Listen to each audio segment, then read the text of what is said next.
Welcome back once more. This is Sunday edition here on KTN News. This is Kenya's premier and only Sunday morning political show. We're glad you could join us. Remember, we are discussing the big political stories of this week and, of course, trying to look at what will be happening in the coming week.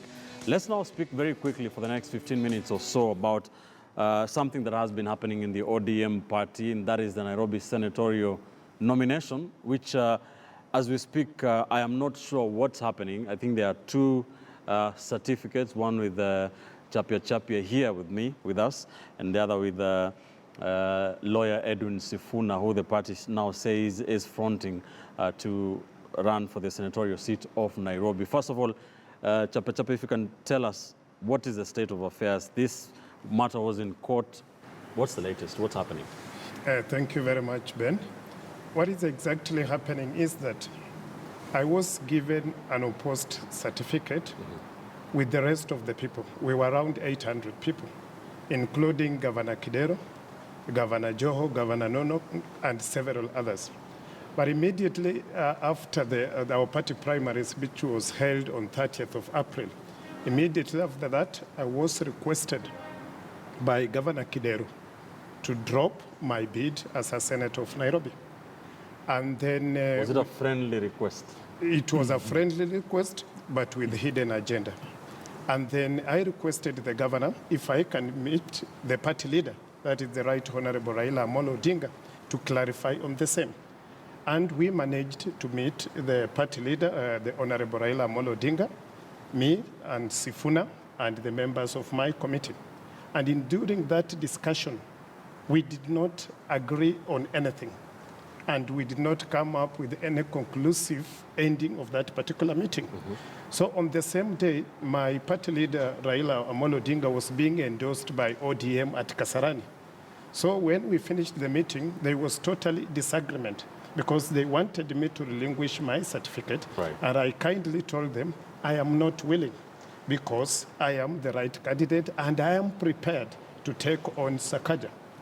And they came up with some, they were suggesting that I might be not having means or maybe my bank accounts are too low for me to campaign in Nairobi. Then I said to myself, if I'm being discriminated because I am poor as it is assumed or perceived, then I will fight for the poor. Right. Because in Nairobi, the people who are poor are more than the people who are rich. Then when the party went ahead. The party went ahead and endorsed Sifuna. When I realized the party has endorsed Sifuna at Kasarani, I moved to High Court. And then my case at High Court was first dismissed on technicalities. So I went back to the political parties dispute tribunal. So the first thing the political parties dispute tribunal did was to block my ODM party from presenting Sifuna's name at IBC. But when we came to the ruling of the district, that is the political party dispute tribunal, they ruled that I take back my case to go to the ODM for ODM to decide what is the next move. And being discriminated by ODM on virtue or on the perceiving that I'm a poor man, I decided not to go back to ODM. So I moved to High Court. So as we are speaking, the case is at High Court. So I'm appealing to any NGOs that can the human rights organization and the people of Nairobi and all lawyers who want to be enjoined in this case to support me to come and join. So my cry is this. Why am I being discriminated? What does I not have or in which capacity are we best?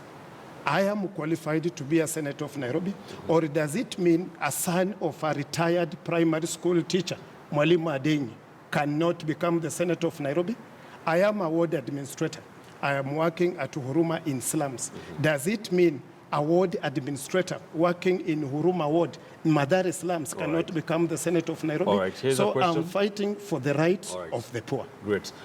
As we speak, who has the Nairobi senatorial ODM certificates? We both have the certificate. My certificate, I was given as an opposed candidate by the party leader. Still have it. I still have it.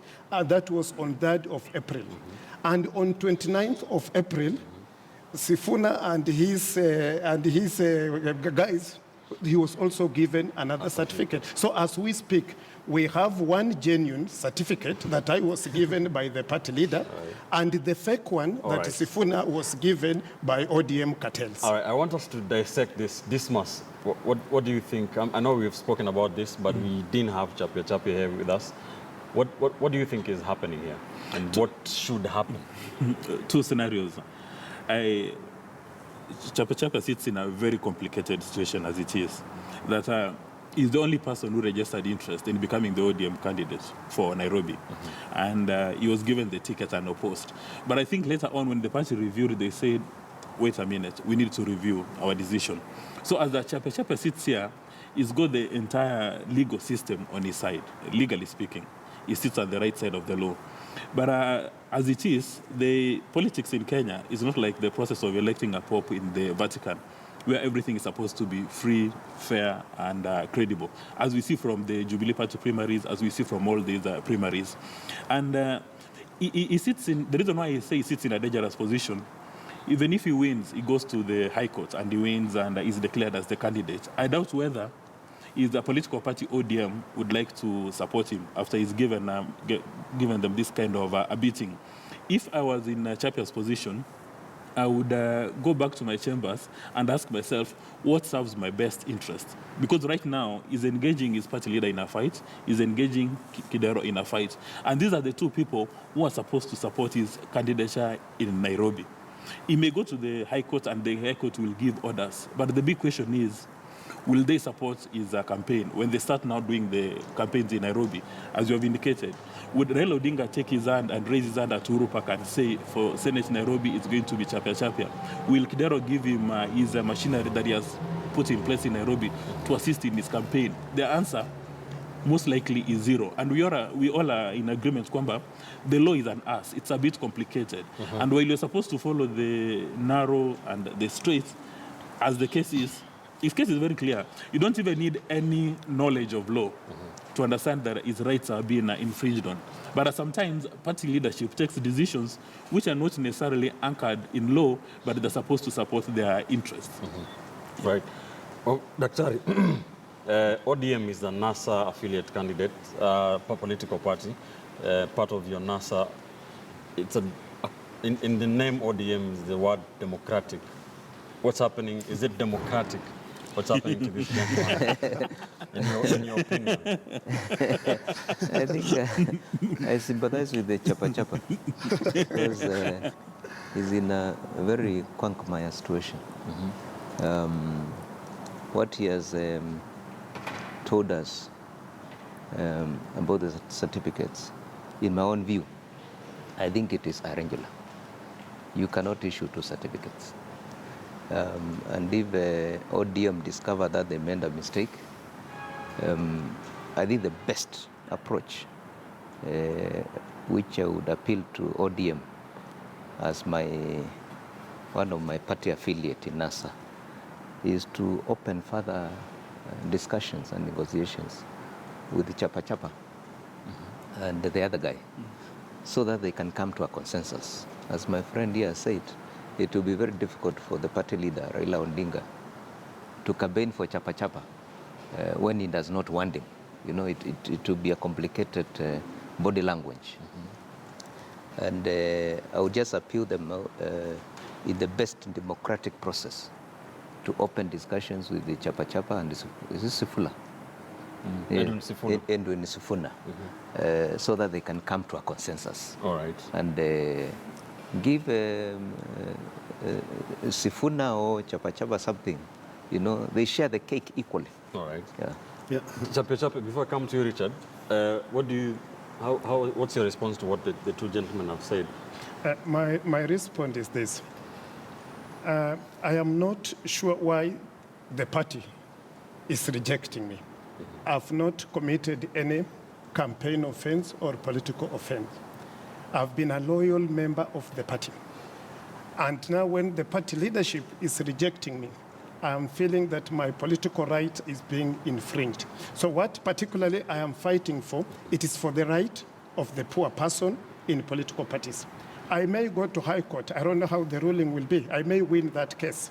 But if I win that case, and the party leader, Raila Amolo Odinga, is not willing to support me, my governor, Dr. Evans Kidero, is not willing to support me, then I will have a very difficult time to campaign in Nairobi. So my take is this. When I presented my papers for the senatorial in Nairobi, I was unopposed. I should be given that privileges to take on the flag of ODM because I have what it takes, I have the guts, I have the knowledge, and I'm determined to fight for that particular position. What I will not accept, Ben, is being discriminated because of my bank account or being discriminated because I am a mere ward administrator. Ward administrators have a right. And ward administrators, we are not poor. We are in job group N, and we are not poor. I take my kids to one of the best schools in the country. I live in one of the best estates in this Nairobi town. So I am not poor, as is it being perceived that I've got no resources to take my campaign in Nairobi. Would you be open to consensus, like diplomatic, in a diplomatic way, to talk with Sifuna and the party leader and all that? I will not. It is yes, no. First, I'll be willing to go for consensus if that part of respect and human dignity is put in all this discussion. But if I'm going to be treated as a mere ward administrator or as a poor man or as a man without means to campaign in Nairobi, then I will take on, I will go to court for court to give me my constitutional right. But if it is being approached in amicable situation, I am willing and I'm open to sit down with the political leadership of my party and review the same situation. ODM Richard is on the spot here. What do you think is the way forward? Yeah, as an entry point, I want to begin with something you said about poverty. You know, the Bill of Rights applies to all Kenyans, irrespective. And in the regulations for you to buy, other than the amounts that are needed for you to pay, I didn't see anywhere where they needed to check at your bank account. So that is neither here nor there. Rights are rights, whether you're rich or poor. So Chapia should not be victimized on the basis of economics. And let me say this. You see, we've been talking about chama ziko na wenyewe. And I have had friends here talk about sanitizing political party processes, but they are also hesitant that people who are being violated should not challenge the leaders when they are being violated. Then I wonder, how then do we sanitize parties if we do not hold leaders accountable when they are obviously wrong? That is a contradiction. So my take is very different from the take that Dismas took, of trying to dissuade him from putting up a fight. Because these parties, first, for your information, the former URP, TNA and ODM are public funded. They got more than 5% of the votes, and so they qualified to get money from the Register of Political Parties. They are funded because they are expected to conduct their business in a certain way. That certain way is the rule of law. This gentleman won that ticket by the rules set by the party. There was an advertisement, there were timelines. By the time of the deadline, he was the only one. He was actually publicly given a certificate. That is the official position as per the rule of law. If that is going to change, it has to be with his consent. If not, he is the bona fide candidate of Nairobi ODM Senate. And I am shocked that the political parties dispute tribunal referred back his party to matter to the party, and yet he's complaining against the party. Let me say this. I have been where he is before. In 2013, I was the gubernatorial candidate for Wiper in Nairobi. And incidentally, my route was similar to his. Wiper put up advertisements, we paid, and the deadline passed. I was unopposed. Now, I had agreed to deputize, because we had an MOU, Wiper and ODM. Right. Just like we went to Kasarani, by then we made our party leader, Kalonzo Musyoka, our presidential candidate. ODM did the same, but they met later and agreed. So at the gubernatorial, that was the understanding, that ODM gets theirs, Wiper gets theirs, then we sit together and have a joint candidature. Right. So when it came to my case, Kidero won. Then we'd agreed. Then later Kidero calls me and tells me he's been given a different running mate from Wiper. I told him Wiper can't have two candidates. Then he told me I am not a Wiper person go and sort out that matter. So what did I do? I went to the IEBC Dispute Resolution Committee. By then, PPDT had not been constituted. Right. So IEBC had a committee for that, led by the former commissioner, Letangule. They listened to me and ruled in my favor that I was actually indeed the bona fide Wiper candidate. Wiper was in contempt, and they still refused to give me the certificate. I went back to the High Court. The High Court gave me an order directed at IEBC that IEBC clears me as the Wiper candidate for Nairobi. Right. That is how I ended up as the Wiper candidate. The political party is very true.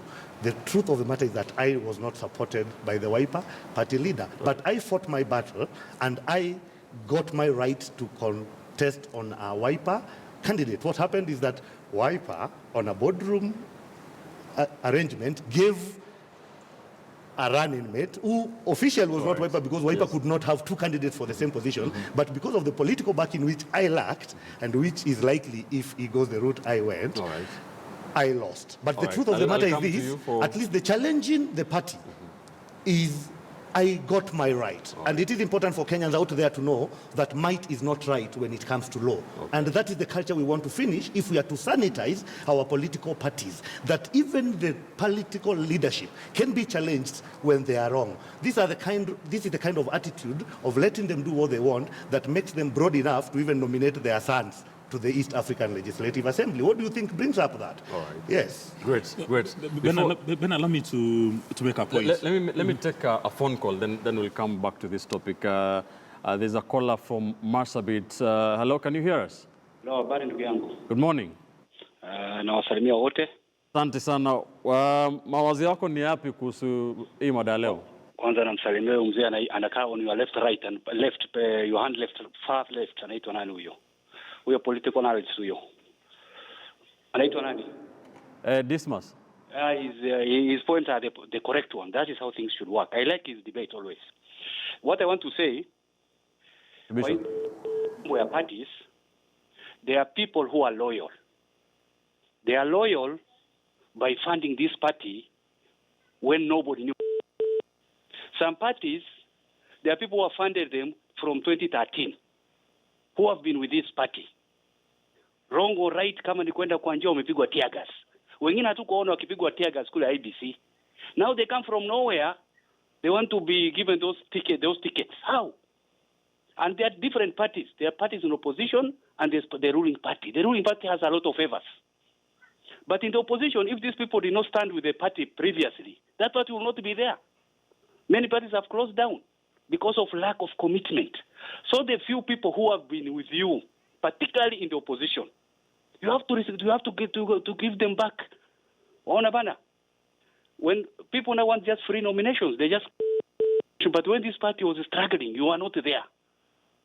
How do you expect, even in an institution like KTN, the people who work more will get promotion. Those who don't work will not get any bonus, or they will not get promotion. That's how things are.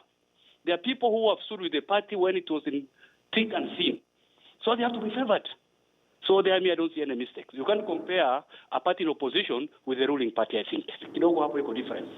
Thank you, sir. Asante. Thank you, sir. Those are it's not, as we finish on this, you wanted to say something? I just wanted to make a point that when I was doing is a risk analysis, because that's what I do a living, to evaluate the options available. There's a chance that he'll go to the High Court and he wins, and Raila Odinga and Kidero embrace him, says, let's celebrate a new beginning. In that case, his probability of becoming governor is very high, because if you get the endorsement of the NASA leadership in Nairobi, then you stand a very good chance of becoming the next governor in Nairobi. Senator, yeah. But on the extreme hand, if he goes to the High Court and he wins, and then Raila Odinga and Kidero says, this young man we wanted to cut a deal with him is flipped the middle finger, we are unhappy with him, they'll not campaign for him, they'll not give him a coin, because he's indicated that he's got an issue with his bank balance. So they'll not give him the party resources to assist him during the campaign. So what happens? He's going to lose that, he'll lose the election. And Sakaja will be smiling all the way to the bank. And I suspect what Dr. has said, that if he goes for consensus, it is with Kidero and Sifuna and the party leader, they can easily cut a deal which meets with his selfish interest. Because he's a fairly young man, he can decide to take a break for 5 years. He grows the political capital within the political party, And in 2022, he'll be a very strong force. Or he can decide today to burn his bridges, and then 2022, look for another alternative to assist him meet his political interest. And when we spoke about sanitizing the political party, I'm not lost on the fact that these political parties, as Kavemba has indicated, vyama vina wenyewe, they're those people who make those decisions. Right. And if you focus too much on the theory and you forget the practice, then you will be in trouble. I would suspect if Kavemba had listened to the political party leadership 2013 and agreed that in as much as he had all the legal rights to run, but they're not comfortable with that, probably they would have cut a nice deal to meet his selfish interest. All right. Because we must not lie to ourselves. For me to be clear, I have no regrets. All politicians here are pursuing selfish interests. And as Kavemba said, nobody will declare them in public. Like, for instance, when politicians say, I'm running because I want to transform your socioeconomic lifestyles, of course they're lying. They want to transform their own bank balances and their own pockets. Not necessarily.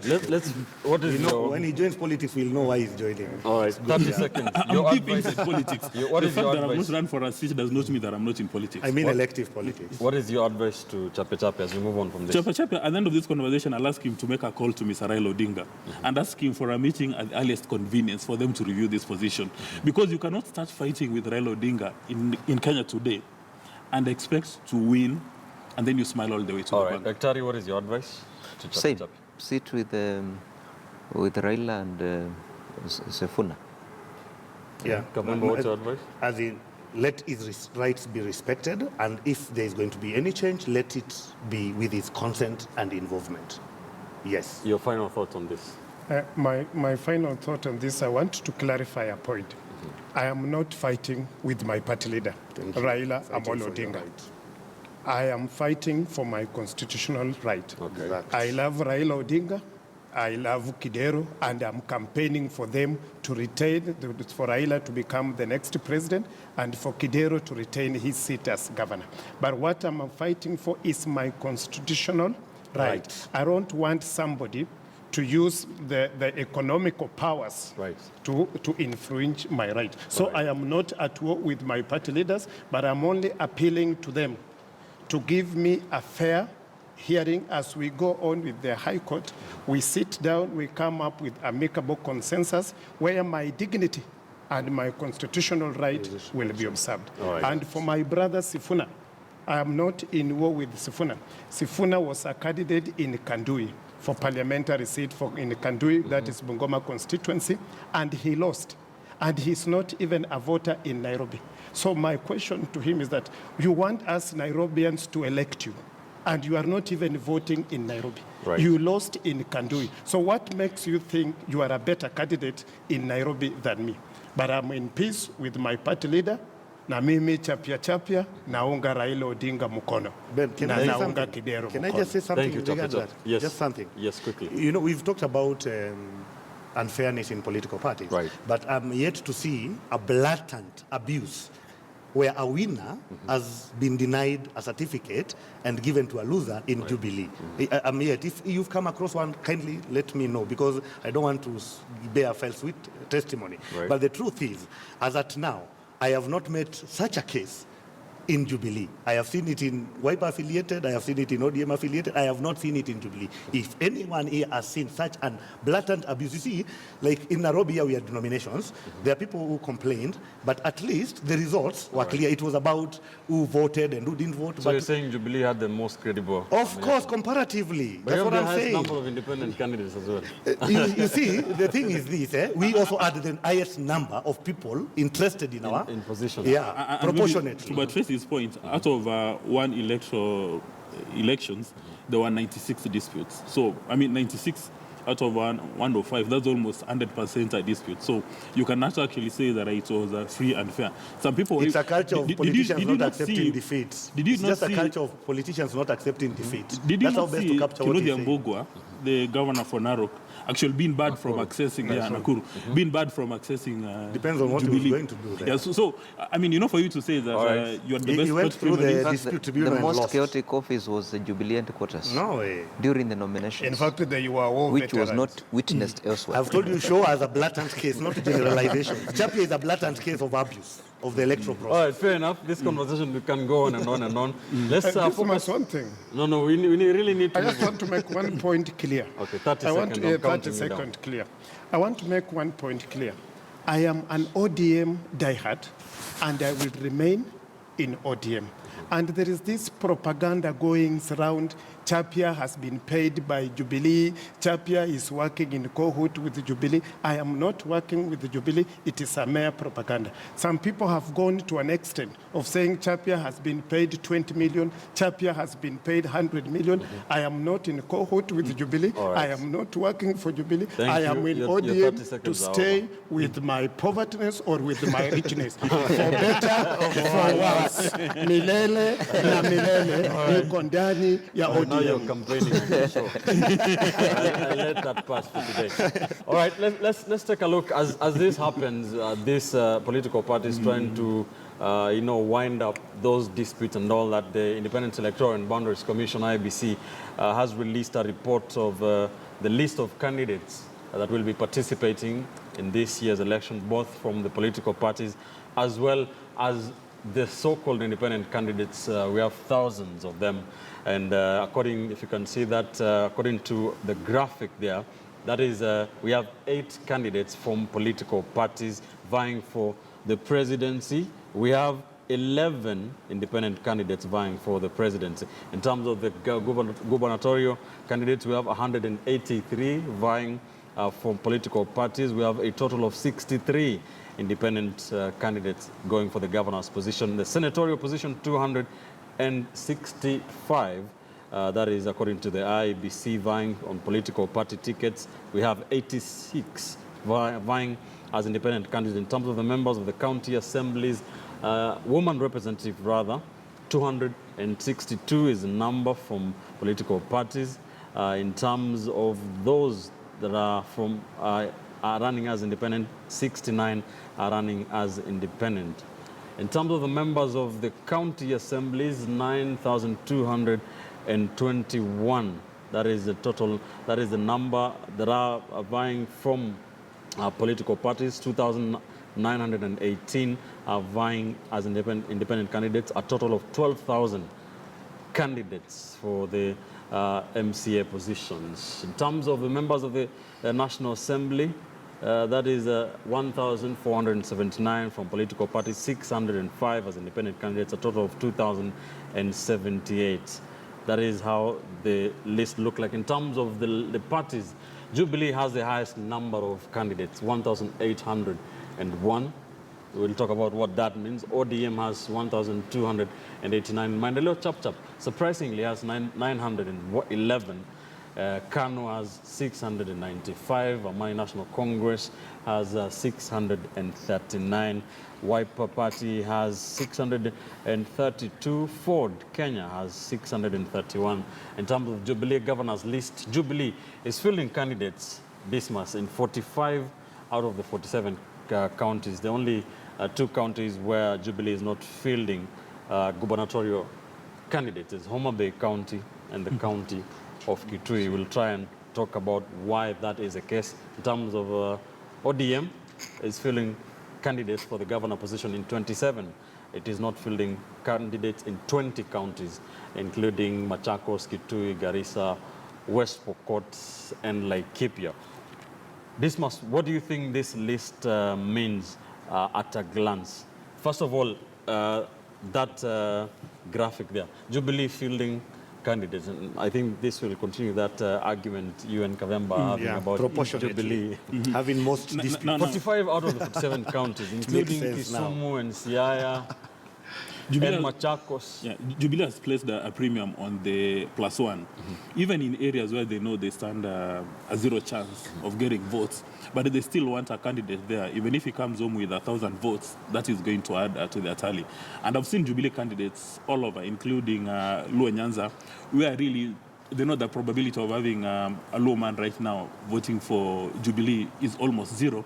But they're looking at the +1. And that's very useful because it's going to assist them work on their matrix. And they are spread all over, which I think is a very good strategy. But on the other hand, when you look at NASA doesn't have a candidate, for instance, in Kiambu.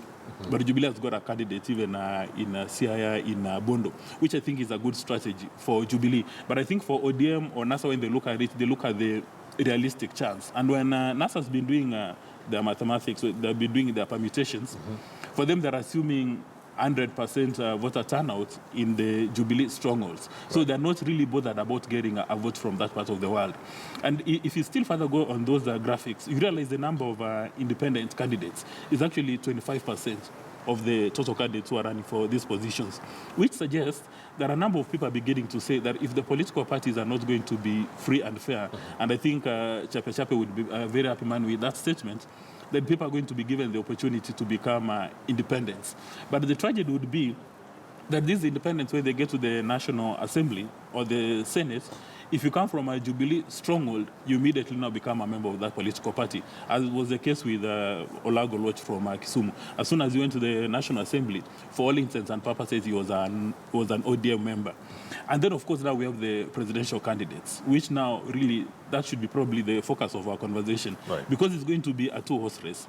The rest of the guys are running for ceremonial purposes. But again, we cannot dismiss them because they're adding very value. They're giving us divergent views, telling us what a presidential candidate should look like. Because there's a conversation that the NASA leadership and the Jubilee leadership is not offering anything new to the table. But when you have people like Aukot or maybe Nazlin Omari, in as much as we want to dismiss them that they don't come with any value. And Kukubo. Yeah, and Kukubo, and there's a Professor Wainaina. Yeah. All these people would be giving us the ideal scenario that if we were in a pure democratic race or election, what are we supposed to be seeing on the table? Because when you look at President Kenyatta today, the last couple of days, when he speaks, you begin to wonder whether or not he actually interacts with the Kenyans. I suspect a number of people, including Chape Chape, were shocked when President Kenyatta a few days ago blamed Raila Odinga for the food insecurity in the nation. So you begin to wonder, is this the way we are supposed to be doing campaigns as we make progress? That contributes to all this. Yes. Before we get into the presidential, let's talk about that. The idea of Jubilee, Daktari, fielding candidates everywhere. Do you think that's going to work, even in places like Machakos, having a gubernatorial candidate, in places like Siaya and Kisumu? What do you think about that strategy? Ben, it does not matter how many candidates you put in a classroom for examination. What matters is the quality of those students, who is going to pass the examinations. I'm actually shocked that this party called Chap Chap is number 3 in the number of candidates. I never had any nominations or primaries for Chap Chap. They were not there. So somebody goes picking people from the streets and giving tickets so that you look like you are a big party. You'll be surprised when elections will be done. For Jubilee, trying to field candidates in all the counties and all the positions, because they are the ruling party, they have the resources, they have the muscle, but it's a waste of time to field a candidate of Jubilee in Machakos or in Makueni. Okay, when we know that's a wiper zone, or in Homa Bay, or not Homa Bay, Siaya. It's a joke. Okay? What about in Mwingi Central, where you will be facing Joe Mutambo? I do not have a problem with Joe Mutambo, but even yesterday at the funeral of Musela's mother, you just mentioned Jubilee and people just laugh at you. So it's a hard sell in Ukambani. You cannot sell Jubilee in Ukambani. So for me, I think I'm unopposed in Mwingi Central. I will ask for Mutambo. Hope nobody withdraws your certificate. I will seek to put you in a room with Mutambo. I hope your certificate will not be withdrawn like mine. Chape Chape. Yes. Jubilee have candidates in Kisumu. Yes. What do you think? Do you think this will give them that thing they are saying in political rallies that they want 70% +1? Do you think that will be effective for that? My take is a bit different. When Jubilee are fielding candidates all over, what I know, Jubilee, they are masters of public relation. techniques. So that is exactly what they're doing. They're doing PR. They want to come up with a perception that Jubilee is all over in the Republic of Kenya. But on the terms of the public relation, I give them 100%. Like what they are going to do on first for the, let me deviate a bit on the issue of standard gauge railway, ferrying people from Mombasa to Nairobi. It is a public relation show. The country, we have lost so much in that SGR thing, but they have now quoted it in a very nice way that they will be having a ride from Mombasa to Nairobi. So for Jubilee fielding candidates all over the country, it is purely public relation. It is perception, and I can assure you, in some places where Jubilee have candidates, they will not get even a single vote.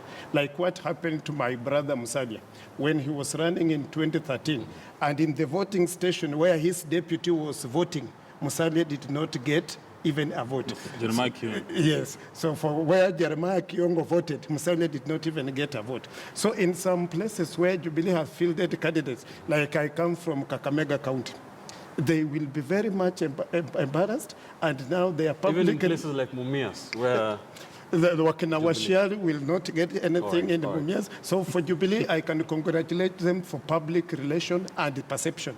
But on the other side, Kenyans are wiser. We will not go. We will not vote for public relation or for public perception. We'll vote for factual, what do you say? That is NASA. All right. What do you say to Chapechapia's analysis? Success as many fathers, failure is an orphan. And you've seen the kind of attraction to the aspirants that the parties have. People want to be associated with that which they think has a likelihood of succeeding. So that is how I will look at it, because you see, it's good to be very honest. Parties did not go recruiting candidates. They advertised. It is candidates that showed interest in vying for these various parties, and it was at a fee. So to make it look like there is a party that went, now party did that. It was about which party created more interest among those who wanted to vie than the other. And from the figures, it is clear that across the whole country, Jubilee excited aspirants more than any other. Now, the second point is that is good for us as Jubilee, because we've got agents who, as they campaign for their respective positions, they are also campaigning for our presidential candidate. There's nothing wrong with it. So I'm looking at it positively, all positively. Right. That first, the perception of the aspirants was that this looks like the more likely party to succeed, whatever they gauge as success, and that we will have agents to campaign for our president in all the constituencies. Let me bring counties. this point. Let me bring this point. To be fair, NASA is the only coalition in this election, and obviously, if you look at those candidate lists, like the reason why ODM has 27 is because maybe other affiliate parties of NASA would have candidates in some places. Dismas, do you think that makes it? Is NASA at a better place that it's a coalition, that it's one with all these political parties, and Jubilee is one political party with all these candidates everywhere? Absolutely, because in terms of a national spread, and maybe using Kisii as a good example, the political party with a lot of weight is ODM. And you'd find that now ODM is going to, the biggest challenge is in fact going to be from Jubilee. But when you look at the other zones, they've been sort of divided. In Wiper areas, people have been told that it's only going to be Wiper. So you're not going to have somebody from ODM and another person maybe from Amani National Congress and another political party. So if you do the absolute maths, in fact, NASA has got many more candidates than Jubilee. But now the incentive, why Jubilee is very exciting, is what Daktari spoke earlier on. That Jubilee seems to have a lot of resources, and they've been headhunting what they consider to be useful candidates. For instance, I know in Kisii there was a serious headhunting. They were in fact looking for Richard Onyonka as one of their candidates, who went and danced with them for a while, but he went back to Fort Kenya. So there's been a deliberate strategy from the Jubilee headquarters to go out and fish for candidates who stand a very high chance of winning. And also a number of those candidates have been told that if you run on our political party, we'll finance you. And because probability of failing in a NASA stronghold is almost zero, we'll reward you with a position in government, or in future, we'll take care of your selfish interest. And I think those 2 points point in the direction as to why Jubilee is very exciting. All right, let's and talk- again, for yes. perception purposes, as Chapa Chapa had indicated, if you go to any part of Kenya today, you are likely to see a Jubilee brand, and the same is not the case with NASA. All right. Let's talk about the presidential candidates, the big one, in the next 10 minutes as we wind up. Now, let me just go through the list of the independent presidential candidates. We have Peter Solomon Gishira running for president, Michael Wainaina Waweru, Joseph William Nthiga Nyaga, Michael Nyagwachi Orenge, Mudhora Eliud Kariara, Japhet Kavinga Kaluyu. I'm seeing some of these names for the first time. We have Stephen Owoko Oganga. We have Peter Otsotsi, Nazlin Umar Rajput, David Munga Modenda, Erastus Nyamera Masira. In terms of the presidential candidates from political parties, we have Alliance for Real Change, Dida Mohamed Abduba, Jubilee Party, Uhuru Kenyatta, Justice and Freedom Party, Juma Justice Zacchaeus Wanyango. Maendeleo Democratic Party, we have Musungu Amram Inyambuku, ODM, Raila Amolo Odinga, Third Way Alliance, Ekuru Aukot, and we have United Democratic Party, Jirongo Shakalaga. And You need to be a interestingly, Wiper Democratic Movement Kenya, Musyoka Stephen Kalonzo. Why is he in this list? From where is he? What do you think is happening here? Of course, they did say that these were presented earlier, Yeah, but yeah. why is it here? Anyway, but 19 presidential candidates in 2017. Let me start with you, Kavemba. Yeah. Where is the problem? I mean, we can't have 19 presidential candidates.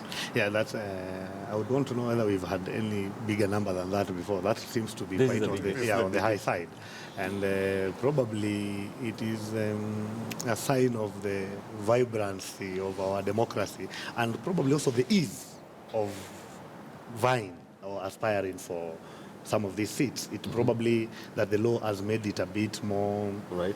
has made it a bit more easier Yes. for any Kenyan, which is actually as it ought to be, because every Kenyan who aspires for political office should not have Right. unnecessary restrictions. Yes. But like he said, Dismas, is that the bottom line is that it will boil down to a two-horse race. And most of the Kenyans, actually, now that we do not have a third force that is clearly defined like was ANC in the last election, probably over 90 or even 95% of this vote will be shared amongst the two top candidates. And before I leave that, I would want to say something, just something about what you had said about the previous topic we were talking about, the aspirants. Yes. You know, we agreed that if the coalition puts theirs together, there might be many, but you're forgetting that Chap Chap is a party that is Jubilee affiliated, NAK Kenya, PNU, DP. So even when we look at it that way, you'll still find that Jubilee and its affiliates, the ones that endorsed the president the other day, Kinakanu,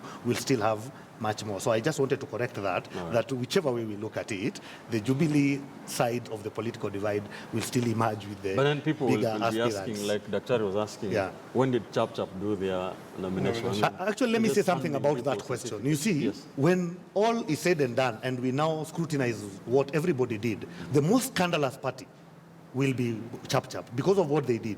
Imagine you advertising that you're going to have nominations, people paying, and then at the final day you tell them you are going to decide who is the candidate on the basis of an opinion poll. You can confirm whether that is true or not. Actually, you might be hearing a lot of court cases. They were the people who victimized most of the aspirants. Do you have evidence? To Yes, this? I do. You know, these are That's why I'm saying claims this on a live TV. All right. I have. My brother was a candidate. It's that close. My own brother, You know, Kim, when Chap Chap was is an affiliated aspirant. to Jubilee, you would be having that information. No, I'm telling you that I have, my own brother, Kim, was he explained to me and I was like, what are you telling me? And when I went to find out, I realized it was the truth. Because even in Nairobi, I got to realize, there are people who had moved from the Jubilee to Chap Chap. So I wanted to confirm the same. Imagine that is what happened, that they used an opinion poll, which it is them who knows where it came from, to decide who among their competing aspirants was going to, even the ODM now becomes better. All right. What kind of conspiracy is that? It's crazy. Yes, before I come to this one. Yes, Chap Chap. Maybe just to make a clarification, Chapia Chapia has got no links with Chap Chap. But if I come to the issue we are discussing of several presidential candidates, it gets back again to our democracy. Okay, we want Kenya to be a democratic country where everybody can vie to any position. But we also need to have some limitations or rules. There is rules set for presidential candidates, but most of them are not met. So we have a larger number, and I was talking to one of the independent candidates, and he told me that he has never been had a security since he is living in Kenya. Where he lives, there is no security. But immediately will he hand over his certificate and be accepted as a presidential candidate, he will have security for 3 months. So he's in it so that he can have for the security. So that is also goes back now to Jubilee. We are in power. The Kenyans, we don't have security. To an extent, a person can volunteer or present himself a presidential candidate to receive security. Dismas. Well, this election is going to be between Mr. Raila Odinga and President Kenyatta. The rest are of ceremonial value. And I even wonder how you're going to host the presidential debates. Because if you're going to have 19 candidates, you give them 5 minutes for an opening remark, then your 2.5 hours is gone. And when Kenyans go to the poll, they'll be taking a decision between President Kenyatta and Raila. The rest will just be ceremonial, giving us a lot of nuisance value. And I think it's now incumbent for IBC to carefully scrutinize their papers, because I doubt whether most of those candidates are going to meet the bare minimum. Being the president of the Republic of Kenya is a very serious assignment. Right. You cannot open it to Tom, Dick, and Harry that because you want a bodyguard. If you are looking for a bodyguard, go to your nearest police station and hire one for 3 months. Let me ask you for some advice. What is your advice to us as the media when we are organizing this presidential debate? Should all of them, should all 19 of them come? No. Will President Uhuru Kenyatta sit down with the leader, for instance, David Munga Modenda, and have a debate? Should we do that? Again, legally speaking, once IBC has accepted you as a candidate, there's nobody who would stop them from appearing in a debate. If the media, you say you're not going to allow, say, Kukubo to participate in a debate, yet it's been approved by IBC, he will quickly run to the High Court, and those judges will stop the entire debate. If you want to do an opinion poll, the ceremonial candidates will say, what is the basis of this opinion poll? Because I saw what happened in the US, especially for the conservatives. The media houses came together and they did an opinion poll. And if you did not meet a particular threshold, you were told to take a walk. But these guys who are the ceremonial candidates, and I see a number of them are very cantankerous. Some have got a PhD and in law. So these guys would actually take you to court and they'll stop you from happening. But I think really at the end of the day, when we go to this election, people will asking themselves, when President Kenyatta comes to the podium, we'll expect him to tell us for the last 4.5 years, what has he done to this nation? Has he improved our socioeconomic lifestyle? And also for Raila Odinga, when he comes to that podium, we'll ask him, you've seen what President Kenyatta said, what do you intend to do as a solution? Right. That will be the bottom line. All right. Time is not on our side. Very quickly, Daktari, 19 candidates wanting to be president. Do you see any of them? I know a lot has been said about it being only a 2-horse race. Do you see any one of them garnering 50% plus one? Number one, I'm shocked by that long list. As we go towards the elections, I expect it to reduce, because I've seen even wipe a candidate is a mistake, because it's in public domain that Kalonzo Musyoka is a running mate to Raila Odinga. So that list, I don't think is final. Right. And I expect it's an official. And some have said they will step down. Yeah. It's not official. Right. Even from that list, it looks like I also qualify to be a presidential candidate. Of course you do. Next time I'll put my name. I would like to qualify. Do you see anybody getting 50% plus one? As my colleagues have said, it's very clear that this is a 2-horse race. All right. The rest are ceremonial. Yes. They're part of the president's the rest are ceremonial. All right. And either of the two, NASA or Jubilee, and I believe NASA, because that's my party, will get 50% plus one. Yeah, maybe just to 10 million strong. We have 1 minute only, Chapia. Do you think any of these 19 candidates, whether it's Raila Odinga or Uhuru Kenyatta, will get 50% plus one? In my own opinion, I think Raila Omolo Odinga is likely to get more than 50% because of the forces and the machineries and the will of the people that has followers. But it will be a very tough competition between my party leader and my next president and the Jubilee presidential candidate. All right. So it cannot be predictable, but towards the end, we will be taking it for the first round. All right. First round. First round. Yeah, obviously, if Jubilee got 50% plus one in the last election, and nothing much has changed in terms of... Which was 8,000, the difference? Actually, this time, we will get above 55%. Let me put it that way. Because, you know, the last time, the only thing that has happened is that Mudavadi was on his own, and that was not Jubilee vote. And it has now been counted with NASA. And by then, the current water CS was, the then party leader of New Ford Kenya, was supportive of the ANC coalition together with KANU. And if you look at Bungoma and Trans Nzoia, where he happens to have some political clout, most of those who never voted for ODM then, the Raila, voted for Mudavadi. Right. I think So this time that the water CS and his political clout will change that pattern, especially in the Trans Nzoia Bungoma area, and most of that chunk that he politically influences will be Jubilees. So we'll get more than 60%. I'm recording all this. What are they called? No, I'm giving you a basis for my argument. All right. Yes, you have it. Yes, All right. and that's why actually the New Ford Kenya, the governor in Bungoma, is New Ford Kenya because of what I'm telling you. There was this water CS effect in the whole of that Trans Nzoia Bungoma We'll see how that plays out. Yes. This must. Ben, please use your veto powers to give me another 5 minutes because he's raised fundamental issues. Five for all of us. Which cannot go unchallenged. You have 30 seconds. Is it Uhuru first round win, Raila Odinga first round win? Rerun?